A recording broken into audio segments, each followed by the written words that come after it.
Bonjour à tous et bienvenue sur notre troisième podcast Effervescence. Bonjour Amandine. Bonjour Kathleen. Quelles sont tes missions au sein du GEF?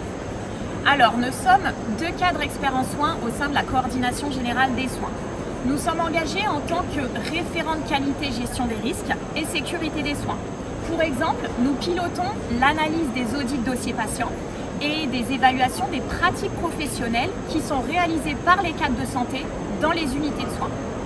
Nous participons également à l'amélioration des pratiques professionnelles, donc de par la mise à jour et la création de procédures, de nouveaux outils de travail ou d'outils managériaux. Nous réalisons également des audits d'observation et des visites de service. Donc, cela a pour objectif vraiment d'échanger avec les équipes et de mettre en évidence les bonnes pratiques et les connaissances des professionnels, mais également d'identifier les actions d'amélioration qui devront être mises en place au sein des services. Pour terminer, nous pouvons être amenés à représenter la coordonnatrice générale des soins et également les directrices des soins au sein de groupes de travail institutionnels. Très bien. Et quels objectifs vous êtes fixés toutes les deux? Alors en termes d'objectifs, par exemple, en tant que responsable du plan de continuité et de reprise d'activité, ma collègue a pour mission de garantir que l'établissement reste opérationnel même en cas de crise majeure. C'est-à-dire qu'il va s'agir d'identifier les activités critiques, d'évaluer les risques et de trouver des solutions en équipe pour assurer la continuité des soins. L'objectif, il est vraiment de travailler ensemble pour trouver des solutions concrètes pour assurer cette continuité. En ce qui me concerne, je souhaite poursuivre l'accompagnement des équipes médicales et paramédicales au développement des protocoles de coopération, qu'ils soient nationaux ou locaux. Ensuite, je souhaite poursuivre l'accompagnement et le pilotage des groupes de travail de la coordination générale des soins. Donc nous avons 11 groupes de travail qui sont une réelle force du GEF. Ces groupes de travail, ils portent sur des thématiques différentes. Cela peut aller de la prise en compte du handicap, de la prise en charge médicamenteuse ou du développement de l'expérience patient. L'objectif de ces groupes de travail, il est vraiment de réfléchir collectivement pour mettre en place des actions concrètes sur le terrain pour l'amélioration des bonnes pratiques et des parcours de soins des patients.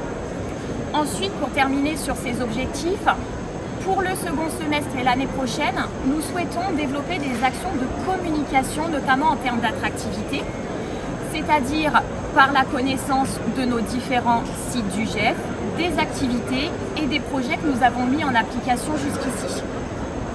Pourquoi pas par l'organisation d'une rencontre paramédicale, de la tenue de stands d'information lors d'événements ou également par la mise en œuvre d'actions de recrutement ouvertes au public et également au sein de nos 3 instituts de formation paramédicale. Ok, c'est super. Et qu'est-ce que vous diriez à une personne qui souhaite venir travailler chez nous? Alors, je lui dirais que rejoindre le grand hôpital de l'Est francilien, c'est rejoindre le premier hôpital de France hors CHU avec des équipes engagées et des parcours professionnels valorisants. Donc, ils auront la possibilité d'évoluer, de se former et de participer à des groupes de travail institutionnels et des projets innovants au service des patients. Donc, si vous souhaitez avoir l'opportunité de travailler avec vous, contribuer ensemble, vous êtes au bon endroit, rejoignez-nous sur le GEF. Ok, super, merci beaucoup Amandine. De rien, avec plaisir. Et maintenant, on se retrouve pour la chronique 1 minute pour comprendre. Bonjour Karel. Bonjour Mallory. Alors, du coup, on est dans la rubrique 1 minute pour comprendre et aujourd'hui, on a 1 minute pour comprendre la cellule signalement au sein du GEF.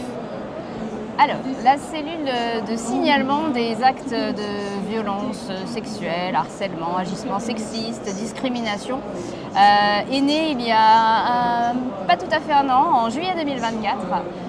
Voilà, le GEF a décidé de dire stop à tous ces agissements et a donc créé une cellule de signalement qui permet aux professionnels du GEF, tout corps de métier confondu, de pouvoir saisir la cellule via une adresse mail dédiée, en remplissant un formulaire un petit peu qui les guide dans la façon de déclarer les faits, puisque effectivement on va s'appuyer essentiellement sur des faits.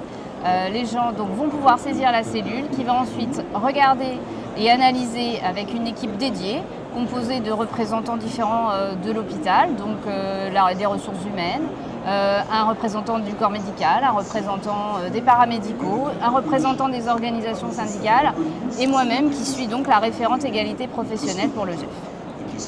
À l'issue de cette concertation avec différents professionnels pour objectiver ces déclarations, on va donc faire des propositions à notre directeur qui va valider ou pas le plan d'action et l'accompagnement qu'on va donner aux professionnels qui ont déclaré. Ça peut se traduire parfois simplement par des reprises managériales avec leur encadrement. Ça peut être des entretiens qui vont être menés individuellement avec certaines personnes.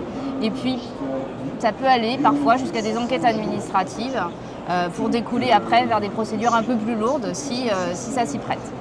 Mais ce qu'on constate aujourd'hui, c'est qu'on a très peu de signalements et de déclarations. Donc c'est pour ça qu'il est important d'en parler et de sensibiliser les professionnels au fait qu'on dit stop et non, on n'accepte plus tout aujourd'hui dans le monde professionnel et à l'hôpital. Voilà. Merci beaucoup Karel pour cette présentation. Et maintenant, on va passer au GEF Quiz. Bonjour à tous les deux et bienvenue dans la rubrique jeu qui s'appelle le GEF Quiz. Donc les règles du jeu, c'est que je vous pose 5 questions faciles. Vous mémorisez les réponses et vous me donnez les 5 réponses d'affilée à la fin. Vous êtes prêts? Ok. On va commencer. Attention. Combien de sites hospitaliers composent le GEF?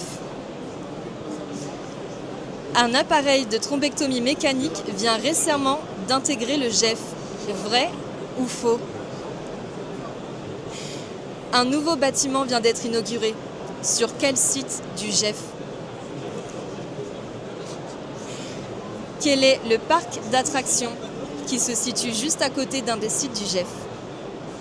Et attention, dernière question. Quel est le meilleur hôpital de France? Je vous écoute.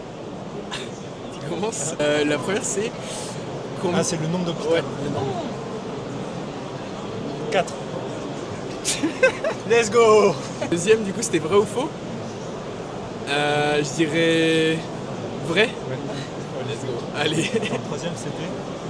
Sur quel site? Non, je sais Vous avez pas. besoin d'un joker? Ouais, un joker. Le joker, c'était Meaux. Meaux? À Meaux. Ah oui. Ah, mais c'est à côté, Bah oui. mais je suis pas d'ici. Je me dédouane, tu vois. Après, l'autre, c'était... Attends, la quatrième, c'était? C'est le parc d'attractions? Ah oui! Sata. Hein? C'est pas d'attraction? J'ai juste 19 dans le coin, mais c'est tout. Et C'est bon. ça? Oh! Il est trop chaud. Et le dernier, c'était... C'était quoi? C'est le meilleur, du coup, c'est le meilleur site hospitalier. Ah C'est bah ça, oui. du coup, c'est déjà... Bah ouais, c'est ça. Bravo. Franchement, bravo. Merci beaucoup. Ouais, Merci à merci. vous. Bon salon Merci. et merci à vous d'avoir écouté.